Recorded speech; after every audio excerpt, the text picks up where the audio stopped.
Kabanata 1. Matapos maakusahan ng asawa ng aking kasosyo sa negosyo na isang maninira ng tahanan, nakulong ako sa aking bahay habang sinusubukan akong turuan ng leksyon ng isang grupo ng mga nagpapakilalang anti-homewrecker squad. Ang lakas ng loob mong akitin ang asawa ng iba, pero wala kang lakas ng loob na aminin. Akala mo ba talaga walang susando sa iyo dahil lang sa hindi krimen ang pagiging isang mandarambong? Patuloy nila akong binabatikos habang sinisiraan ang bahay ko. Kalmado kong pinagmasdan ang grupo bago kinuha ang telepono ko para i-text ang aking assistant, si Lindy Carhart. Nakasulat doon, kanselahin ang partnership. Pagkatapos ay sumigaw ako, ang mga alahas at mamahaling gamit ay nagkakahalaga ng milyon-milyong dolyar, ang mga bag na Herme ay nagkakahalaga ng 10-10 milyong dolyar, at ang florera na porselana ng Limoges ay nagkakahalaga ng 20 milyong dolyar. Sige, basagin mo ang mga iyan, hanggat kaya mong bayaran. Kagagaling ko lang sa trabaho at papasok na sana sa kapitbahayan nang may makita akong grupo ng mga tao na nagli-livestream habang may hawak na mga banner. Kami ang anti-homewrecker squad, narito para turuan ng leksyon ang mga walang hiyang homewrecker. Sigaw nila. Kasabay nito, nakikipag-ugnayan sila sa mga manunood ng livestream, sinasabi sa kanila na naghahanap sila rito ng isang walang hiyang manloloko ng bahay, na nakatira sa kapitbahayan. Ipinagmalaki pa nila na ipapakita nila sa publiko ang mukha ng manloloko sa hinaharap. Hindi ako makapagsalita, umiling ako habang pinapanood ang mga masyadong madrama na streamer. Malinaw na ginagawa lang nila iyon para sa atensyon. Gagawin ng mga tao ang lahat para sa live stream views ngayon. Gayunpaman, malinaw na epektibo ang kanilang madrimang dula, nakuha nila ang atensyon ng mga tao. Mayroon ng maraming manunood na nakapalibot sa kanila. Bakit sila nandito? Maaari kayang isa sa mga nakatira rito ang Querida. Nako, para sabihin ko sa iyo, napakaraming naninira ng bahay sa lugar natin. Kailangan talaga natin sila sa lugar na ito. Sino nga ba talaga yan? Sabihin mo sa amin, at pupunta kami roon para tumulong mamaya. May ilan sa kanila na nag-iingay, at pinanatili sila ng mga pinuno ng grupo sa kaba sa pagsasabing, presidente siya ng Block 3 ng kapitbahayan ninyo. Malalaman nyo rin sa madaling panahon. Nabigla ako nang malaman kong ang umano'y naninira ng bahay ay nasa iisang block lang pala namin nakatira. Isang babae ang umiiyak ng kaawa-awa sa tabi ng mga pinuno. Nagulat ako nang makita ko ang kanyang mukha. Ang babae ay si Nancy Simpson, ang asawa ng aking kasosyo sa negosyo. Nagkita kami minsan noong pinag-uusapan namin ang isang potensyal na pakikipagsosyo. Nagulat ako nang malaman kong ang buong kaguluhan ay nangyari sa isang kakilala ko. Umiiyak na sabi ni Nancy habang nagrereklamo tungkol sa maninira ng bahay, hindi lang niya inakit ang asawa ko, lumapit pa siya para pagbantaan ako, at humingi ng diborsyo. Tulungan mo naman ako. 11. Agad na nagkagulo ang mga nanood pagkasabi niya noon. Pinakalma nila siya at nangakong tuturuan ng leksyon ang nawasak na tahanan.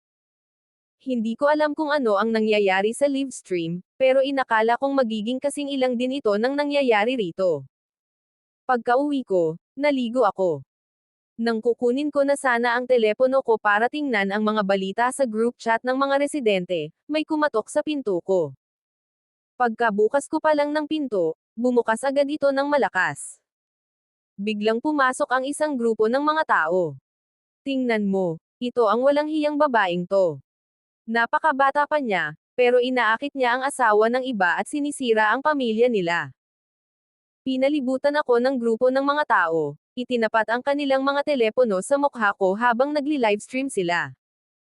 Maging ang mga nanood ay tinuturo ako at tinatawag ako ng mga pangalan.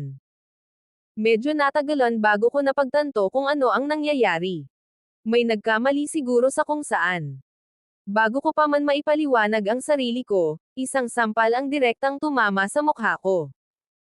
Ang lakas ng loob mong akitin ang asawa ng iba, pero wala kang lakas ng loob na aminin. Hindi ko matiis na makakita ng isang taong walang hiya tulad mo. Akala mo ba talaga walang susando sa'yo dahil lang sa hindi krimen ang pagiging isang mandar-ambong? Kabanata 2. Nawalan ako ng malay dahil sa sampal. Muling nagmura sa akin ang mga nakapalibot na tao. Hindi ko inaasahan na ang isang tahimik at mahinhin na tulad mo ay gagawa ng isang bagay na ganito kasuklam-suklam. Tama. Sinabi mo pang ang binili mo mismo itong lugar na ito, anong kalokohan? Nasa 20s ka pa lang. Paano mo naaatim na bilhin ang isang lugar na nagkakahalaga ng mahigit 10 milyong dolyar? Sinimulan akong kotsain at punahin ng lahat. Kahit ang ilang kapitbahay na nakasalamuha ko dati ay umiiling na ngayon, tinatawag akong lobo na nakadamit tupa. Kumunot ang noo ko, at malamig na tumingin kay Nancy. Mukhang mali ang napili mo, Mrs. Jefferson. Kliyente lang ng kumpanya ko ang asawa mo. Umalis ka na sa bahay ko. Kung hindi, tatawag ako ng pulis para hanapin ka. Akala ko titigil na siya matapos kong malaman kung sino ako. Hindi ko inaasahan na itataas niya ulit ang kamay niya, gusto niya akong sampelan sa pangalawang pagkakataon. Sigaw ni Nancy, mapang-akit ka. Nakikipagtalik ka ba sa mga kliyente mo para lang makakuha ng deal? Hindi ko inaasahan ang mangyayari noong sinampal ako kanina, pero hindi ko nahahayaang mangyari ulit iyon.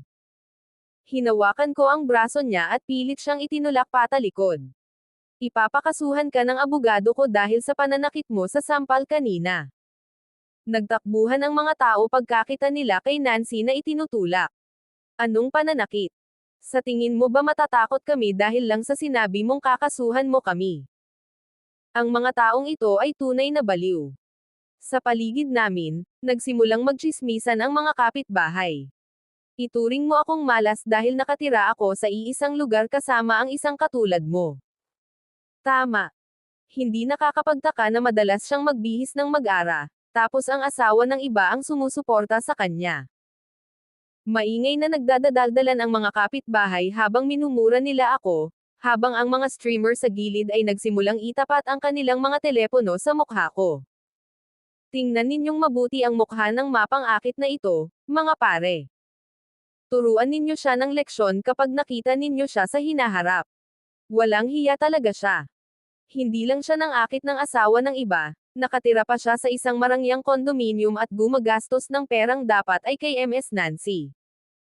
Sinimulan akong insultuhan ng mga manunood sa livestream sa sulsol ng mga streamer. Patuloy na binasag ni Nancy ang mga gamit ko sa galit, habang nagmumura, sa tingin mo ba magagamit mo ang pera ng pamilya ko at mamuhay ng walang inaalala dito? Mangarap ka. Durugan ninyo silang lahat. Binohan ng mga live comments ang live stream, at mabilis na tumataas ang bilang ng mga manunood. Para bang natuklasan nila ang sekreto para makakuha ng online traffic, itinuturo ako at galit na inaakusahan ako ng may matuwid na galit.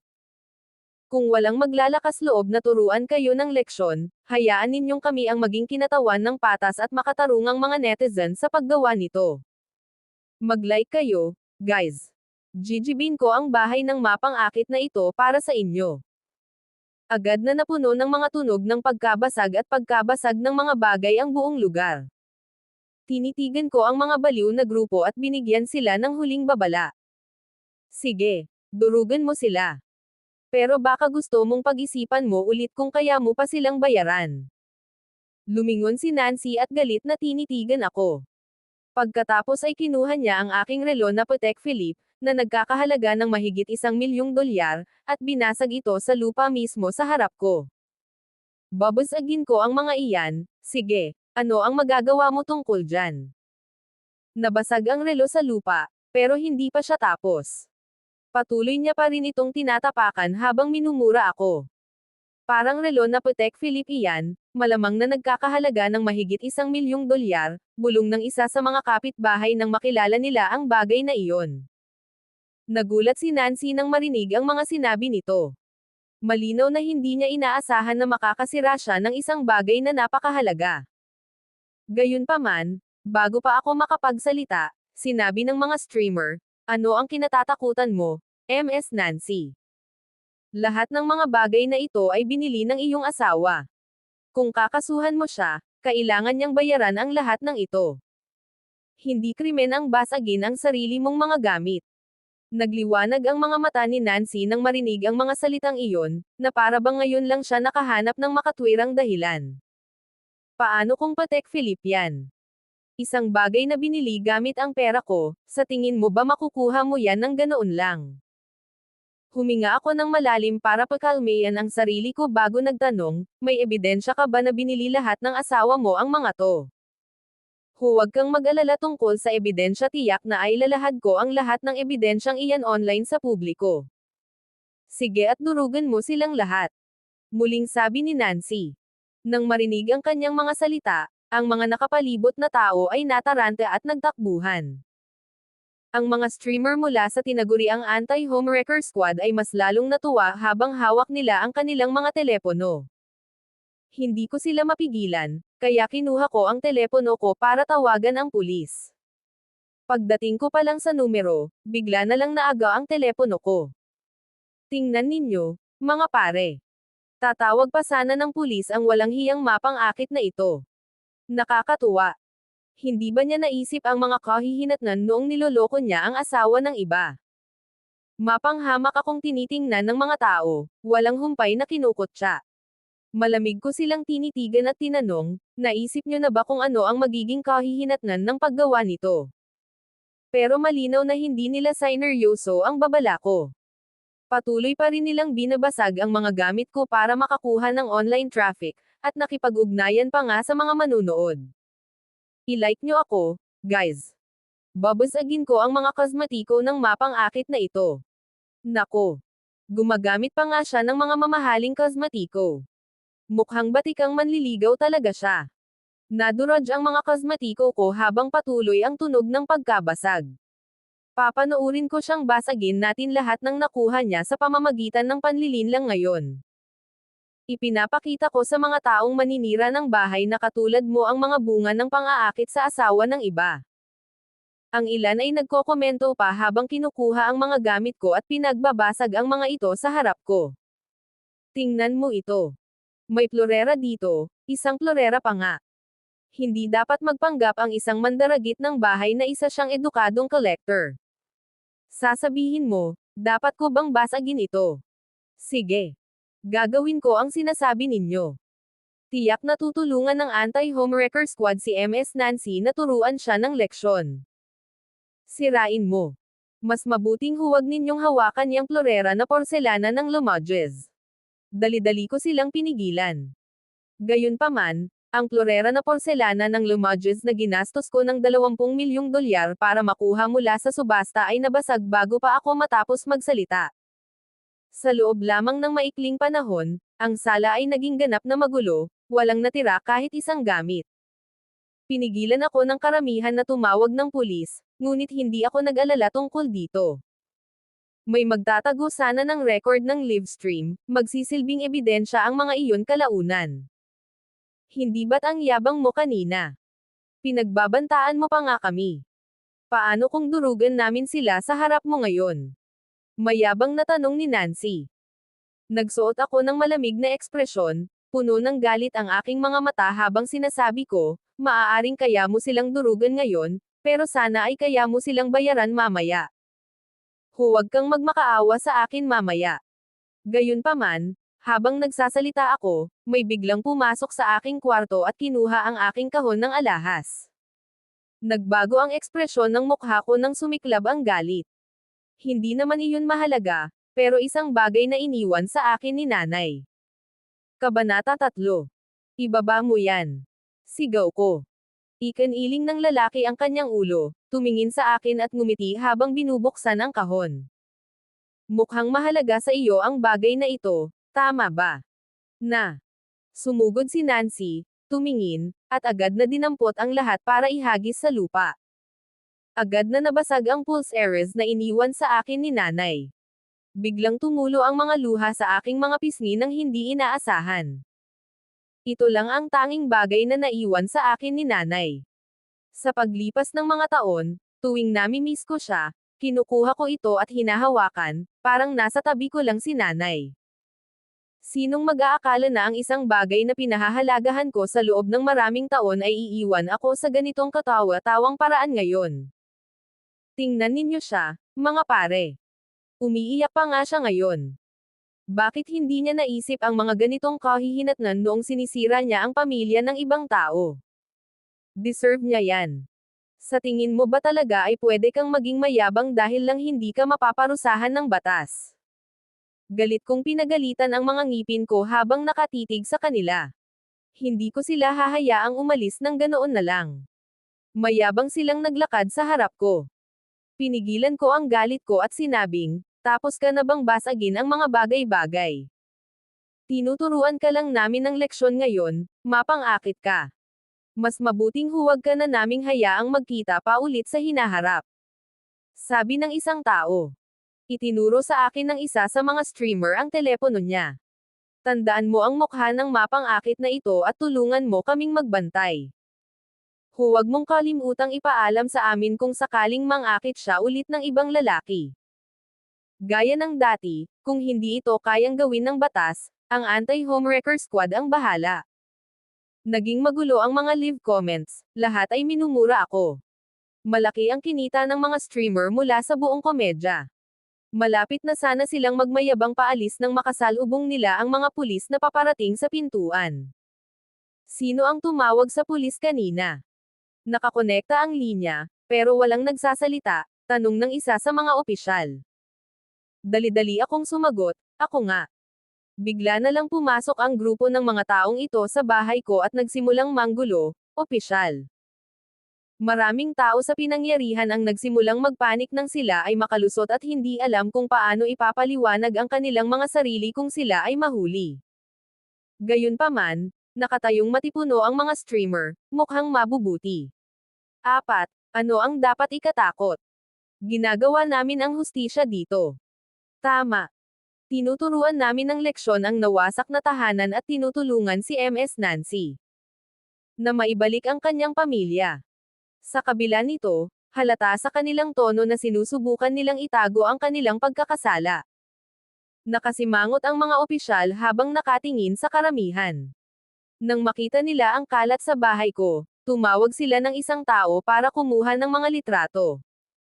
Sumulyap ako sa opisyal na kumukuha ng mga litrato at sinabing, siguraduhin kunan mo ng litrato ang mga piraso ng porselana dyan, opisyal. Isa itong klorera ng porselana sa Limoges na binili ko sa isang subasta ilang araw na ang nakalipas. Nagkahalaga ito sa akin ng mahigit 20 milyong dolyar. Agad na nalungkot ang ekspresyon ng mga pulis nang marinig nila iyon. Hindi maliit na halaga iyon. Huwag mong pakinggan ang kalokohan ng mapang-akit na yan, pulis.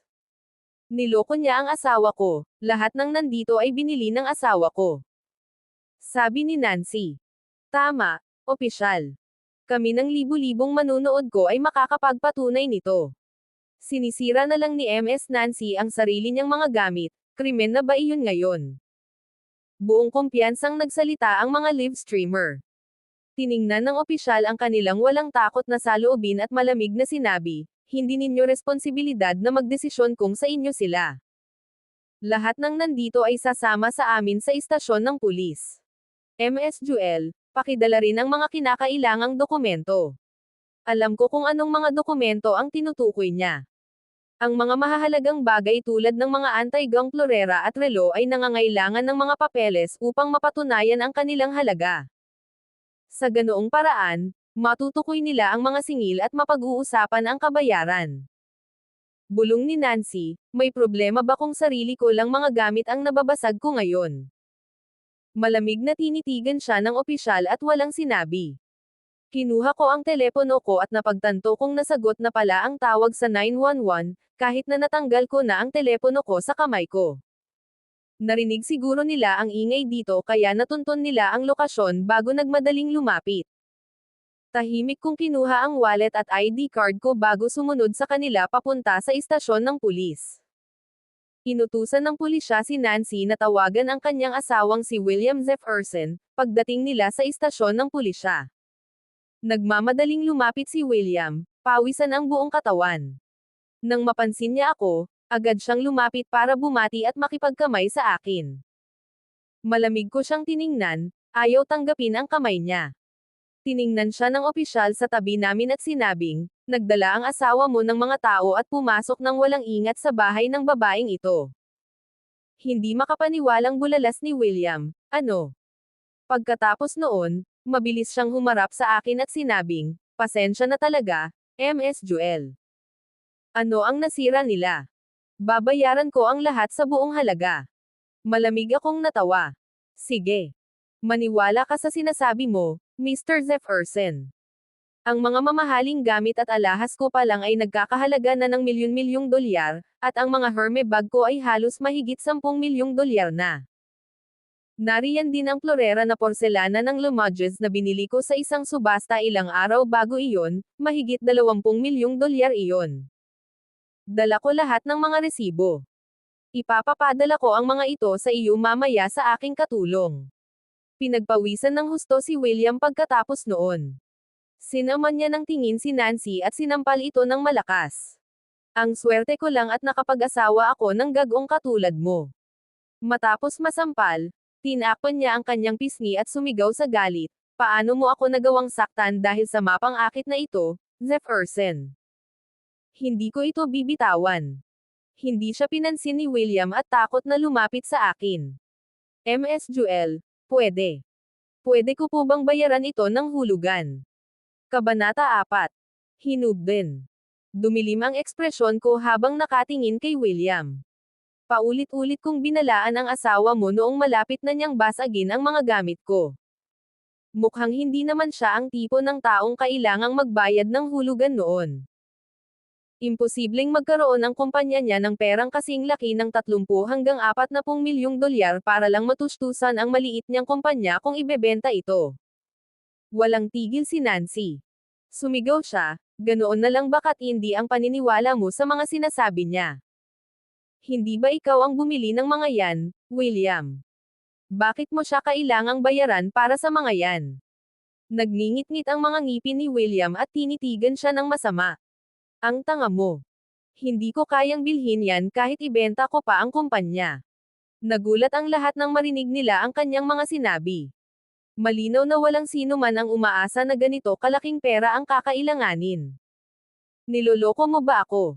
Ang mga bagay na iyon ay nagkakahalaga talaga ng 30 hanggang 40 milyong dolyar. Ang mga streamer, na kanina pa masayang nagbabasag ng mga gamit, ay puno na ngayon ng pagkakasala. Kapansin-pansing hamina na ang kanilang mga boses. Paano nila kayang bayaran ang 10 milyong dolyar? Dinudurog lang namin ang mga gamit dahil inutusan kami ni Ms. Nancy. Bakit ninyo kami dinala sa istasyon ng pulis? Tama. Isa pa, ginagawa lang natin ang mga bagay-bagay para sa hustisya, binibigyan natin ng nararapat na parusa ang mga mandar-ambong na ito. Dahil sa hindi kasiyahan, sinubukan nilang makipagtalo para makaalis. Sabi ng isang opisyal, sinuri na namin ito, walang maling ugnayan sa pagitan ni na Ms. Joel at Mr. Jefferson. Tungkol naman sa mga nasira ninyo, kahit 30 hanggang 40 milyong dolyar ay isang konserbatibong pagtatantya pa rin. Maaari kang makulong kung ang halaga ay lalampas sa 5,000 dolyar. Ngayong napakalaki na ng halaga, iminumungkahi kung gawin mo ang iyong makakaya upang makuha ang kapatawaran ni Ms. Joel. Kung hindi, hindi ka lang magbabayad, makukuha ka rin sa kulungan. Hindi pa kasama rito, ang pagpasok sa bahay ng isang tao at pananakit sa kanila ay isang krimen din. Natigilan ang lahat nang marinig nila ang sinabi ng opisyal. Hindi nila kailanman inakala na ganito ang kahihinatnan. Kalokohan. Paano nagkaroon ng ganito kalaking pera ang isang taong nasa edad 20 pa lamang? Nataranta nang magtanong ang mga streamer at maging si Nancy. Ang tunay na ama ni Ms. Joel ang pinakamayamang tao sa lungsod, at siya mismo ay isang CEO ng isang kumpanyang nagkakahalaga ng ilang daang milyong dolyar. Hindi ba normal lang na magkaroon siya ng ganitong kalaking pera? Pang-iinis ng opisyal.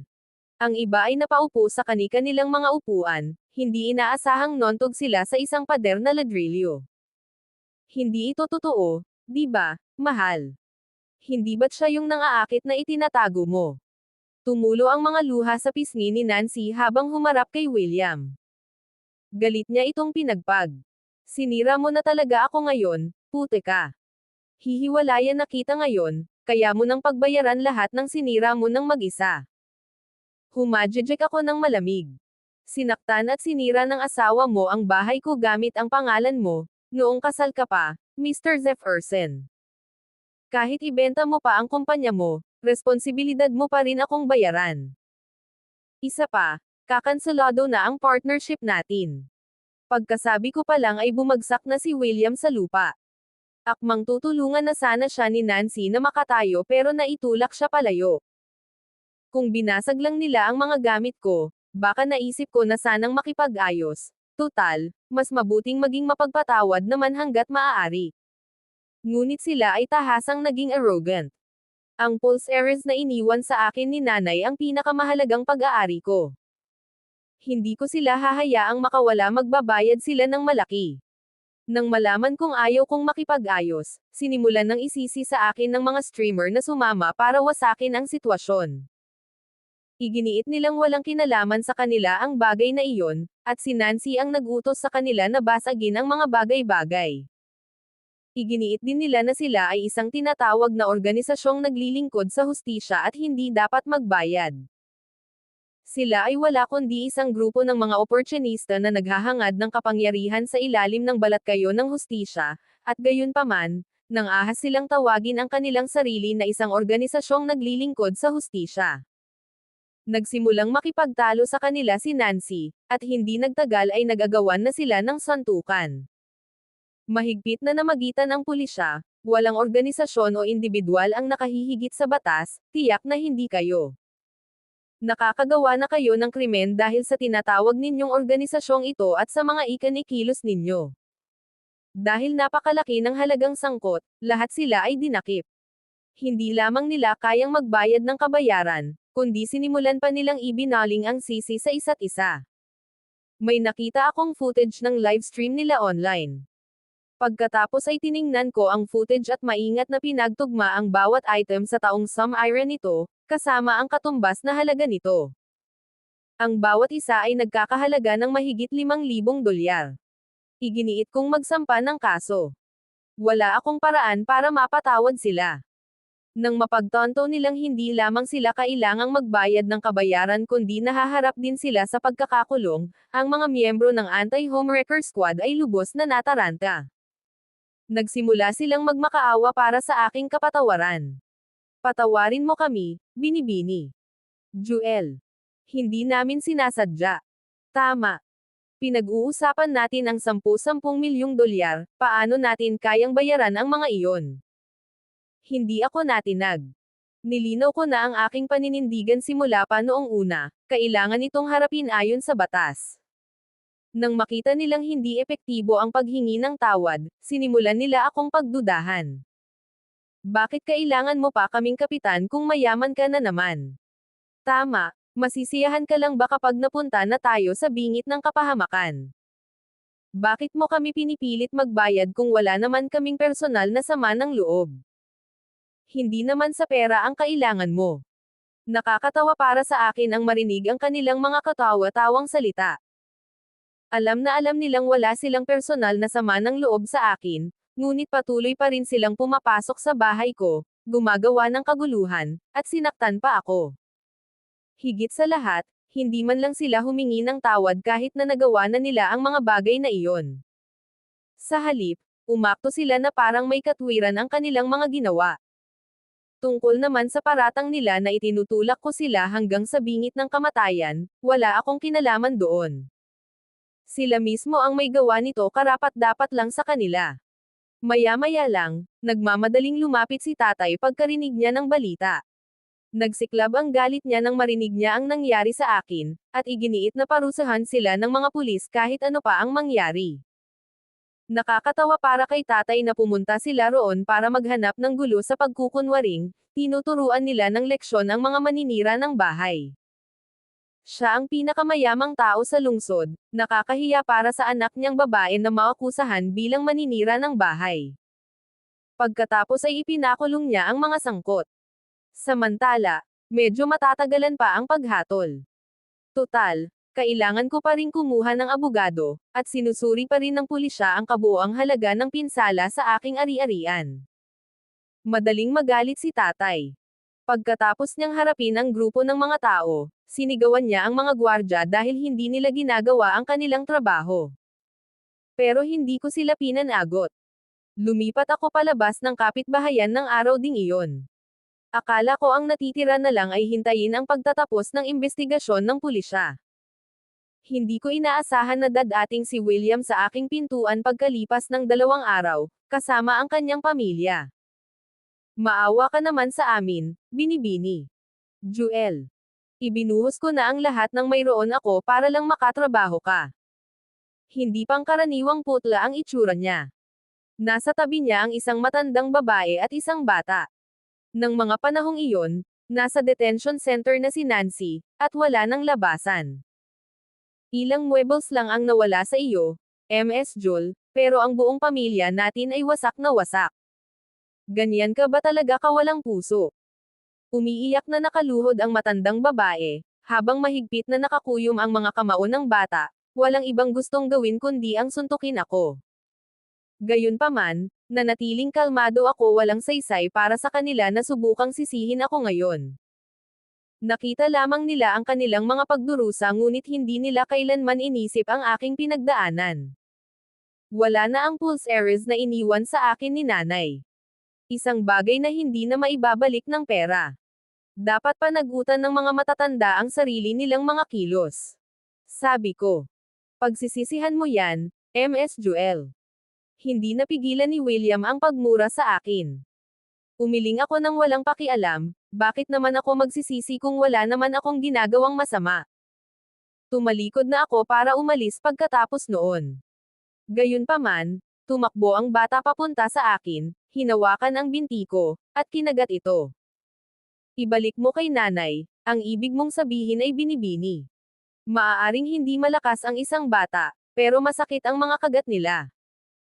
Instingtibo ko siyang itinulak palayo dahil sa sakit. Kahit papaano, muling ibinalik ako ng pagtama ng liwanag sa gitna ng bagyo. Kabanata 5. Para sa akin, isa lamang itong maliit na pangyayari. Pero sino ang mag-aakala na ang video ko na itinutulak ang bata ay naging viral sa loob lamang ng isang araw? Ang headline ay nagsasabing, anak na babae ng mayayaman na lumuluhod, sinasalakay ang mga nakatatanda at bata, nawala na ba sa lipunan ang konsensya nito? Malawakang inedit ang video, inalis ang simula at katapusan, at sinamahan pa ng mga nakaliligaw na screenshot para ilarawan ako bilang isang malupit na kontrabida. Umikot ang buong sitwasyon sa loob lang ng kalahating araw. Ngayon, maging ang mga empleyado ko ay nagsimulang tumingin sa akin ng kakaiba. Kilalang kilala ako ng mga kasama ko sa trabaho, pero nagsimula silang magduda sa akin dahil sa video. Galit na galit ang mga hindi ko talaga kilala. Ang agwat sa pagitan ng mayayaman at mahirap, pati na rin ng malakas at mahina, ay palaging ang pinakamadaling mitya upang mag-apoy ng galit ng publiko. Nitong nakaraang araw pa lang, may mga tao na sa labas ng kumpanya ko, may hawak na mga banner at minumura ako. Nakatanggap na ako ng ilang parsela na naglalaman ng mga talam ng pang-ahit at iba pa. Dapat ba nating ipaalas sa mga security guard ang mga taong iyon, Ms. Joel? Kinakabahang tanong ni Lindy. Hayaan mo na lang sila. Nakita ko lang na pinagmumura ako ng mga security guard. Hindi ako papasok sa kumpanya sa mga susunod na araw, pwede rin kayong magpahinga muna, sagot ko, habang walang pakialam na nakatingin sa telepono ko. Nagsimula na akong mangalap ng ebidensya. Hindi ko hahayaang makatakas ang sinumang sangkot sa online harassment. Natural lang na alam ni tatay ang nangyayari. Tumawag siya para magtanong kung kailangan ko ng tulong. Tinanggihan ko siya ng walang pag-aalinlangan. Kahit siya ang pinakamayamang tao sa lungsod, ako ang naging chairman ng kumpanyang ito dahil sa sarili kong kakayahan. Hindi ba't katawa-tawa kung hindi ko man lang ito kayang harapin ng mag-isa? Lumipas ang isa pang araw, at mas marami pang problema ang natuklasan ng mga taong online tungkol sa akin. Kaya pala itong si Hazel Joel ay nangakit sa asawa ng iba, at hinanap siya ng anti-homewrecker squad.